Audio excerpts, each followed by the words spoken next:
nggak ceritanya apa? Nah, ceritanya itu nanti judulnya Hujan Permen di Desa Karet.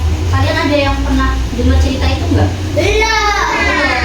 Iya sih, soalnya ini ceritanya emang iya agak lain gitu. Nah, jadi ceritanya itu di sebuah desanya itu ada banyak banget penduduknya. Desanya itu desa besar. Nah, desa ini namanya Desa Karet. Di Desa Karet ini penduduknya itu suka banget sama makan permen. Jadi penduduknya itu tuh kalau makan permen itu tuh bisa makan banyak banget, kayak bisa makan 5 bungkus dalam sehari gitu kan. Nah, pada suatu hari itu tiba-tiba waktu mereka lagi kerja di langit itu tuh ada awan. Kalian bukan awan mendung, awannya itu awan yang cantik banget, warnanya itu merah muda. Kalian penasaran nggak kok kenapa ada awan merah muda?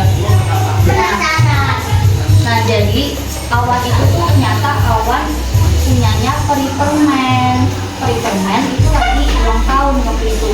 Nah, peri permen itu nyapa penduduk-penduduk di desa Karet ini.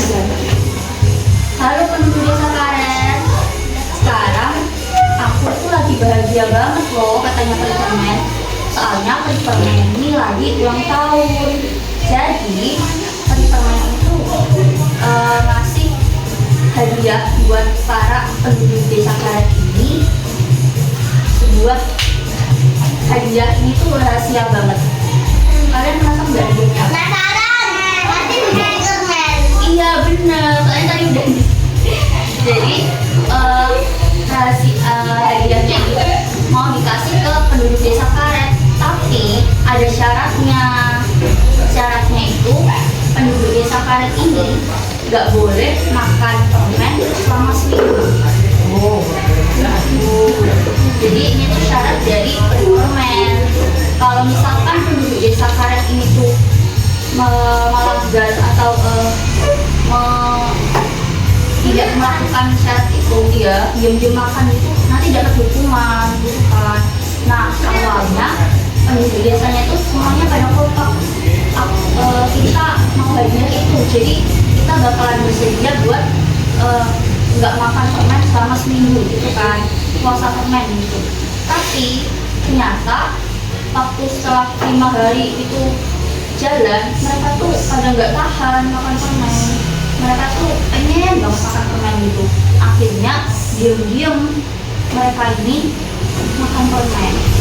Diam-diam mereka tuh awalnya ngira si peri permennya itu nggak merhatiin mereka gitu kan. Nah, hari ke-7 tiba-tiba langit yang semulanya cerah tuh tiba-tiba datang awan. Tapi kali ini awannya itu bukan awan yang merah muda, tapi awan mendung. Kenapa? Karena peri permen itu marah. Loh, kan kalian sudah janji tadi. Kenapa kok kalian diam-diam makan permen? Nah, pada akhirnya peri permen ini tuh marah. Dia ngasih hukuman ke semua penduduk desa. Kalau kalian makan permen banyak-banyak, nanti kalian jadi giginya tuh sakit. Kalian kena hukuman gitu kan. Nah, jadi maksudnya itu tuh para penduduk desa itu kayak nyesal gitu loh, kayak mereka nyesal kenapa kok kita melanggar janji yang dikasih ke peri permen. Akhirnya para penduduk desa ini tuh nggak bisa makan permen banyak-banyak lagi. Kalau misalkan mereka makan permen banyak, gigi mereka sakit, nanti jadi ompong. Dan aku ompong. Oh iya kan? Aku juga ini. Ini juga ompong. Itu giginya ompong gara-gara makan apa? Makan permen bukan? Enggak, aku makannya nasi. Enak ompong.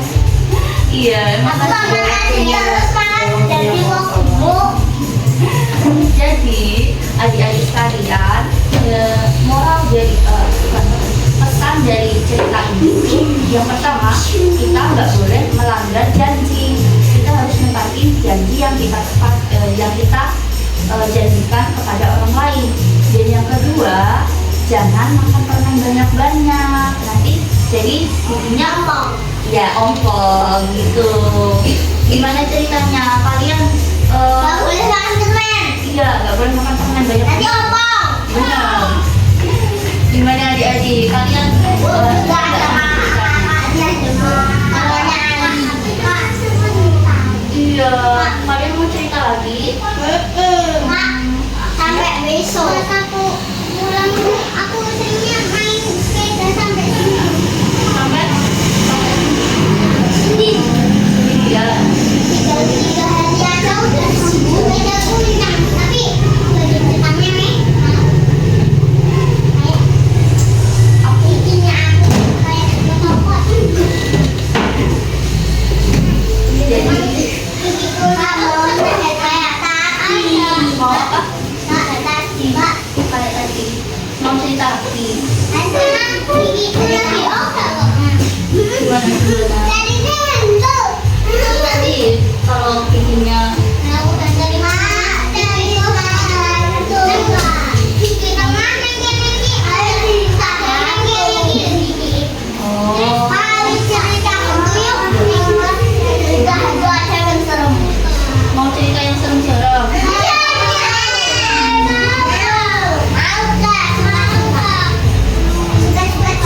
Cerita yang serem itu gimana ya? Oh gitu. Tiba-tiba ada hantu gitu. Ini belum selesai mbak. Udah selesai belum? Udah sih. Mau cerita hantu. Nanti kalian takut nggak kalau beneran nggak takut? Nanti oke aku ceritain, kakak ceritain. Tapi ini cerita terakhir ya. Kakak cerita ya. Jadi ceritanya itu tentang hantu di rumah yang kosong. Ya benar. Jadi ya bukan rumah hantu sih, rumah yang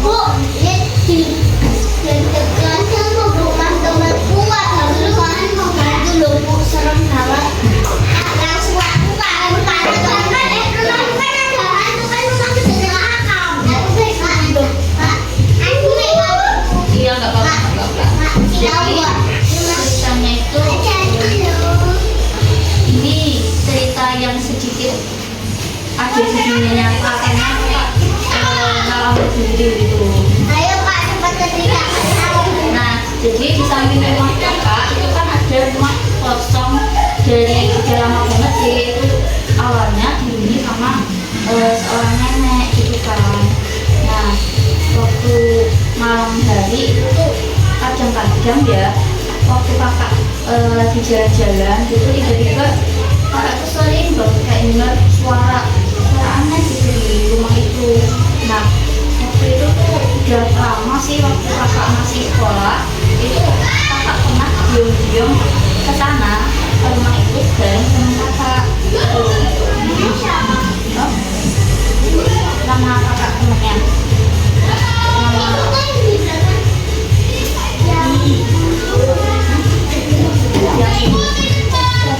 yang dulu itu tuh nama kakaknya Kak Maya. Namanya Kak Maya. Jadi kakak sama Kak Maya ini tuh diam-diam ke rumah hantu rumah kosong tersebut. Nah, waktu kita masuk ke pintunya tiba-tiba kalian tahu kursi goyang? Kursi yang kita goyang itu tahu nggak? Nah, itu tiba-tiba goyang sendiri. Soalnya itu kayak nggak tahu ya. Kakak tuh ngiranya kena angin gitu kan. Tapi ternyata kayak itu kan malam gitu jadi kayak nggak ada angin ya. Tapi tiba-tiba goyang gitu kan. Terus kita tiba-tiba kakak sama Kak Maya ini kayak iya kayak kita gitu kan. Terus tiba-tiba pintunya iya kayak kita aslinya kan gara-gara kita takut jadi kita kabur gitu kan. Nah pas kabur itu tiba-tiba kayak ada yang nyentuh pundaknya teman kakak Kak Maya tadi tuh tiba-tiba pundaknya tuh disentuh gitu sama orang gitu. Pas kita tengok itu nggak ada rumah. Nah akhirnya ya itu kita sama-sama takut ya, udah panik kayak itu malam juga jadi kita kabur. Nah pas besok paginya itu tiba-tiba